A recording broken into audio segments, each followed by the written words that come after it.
मी पण बसलो जेवायला. जेवायचंच होतो तेवढ्यात बघतो तर स्नॅपवाली कडे बसले ते. स्नॅप टाकून तिथनं गेलो थेट मग मांडवापाशी गेल्यानंतर इथली तर अक्षता. मांडवात होती लय गर्दी. मांडवातली गर्दी बघून पोरं म्हटली तर आता खिडकीतनंच यावं. मग काय बघा की पोरं अक्षता अशी टाकतात बघा. त्याच्यानंतर झालं शेवटची अक्षता.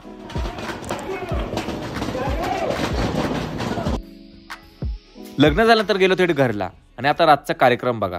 नुसता डान्स. इथं भिन्न भिन्न प्रकारच्या स्टेप बघायला भेटतात बघा. लंगडी स्टेप. त्याच्यानंतर गेलो वाढीव बघायला भेटलं कैशी डान्स.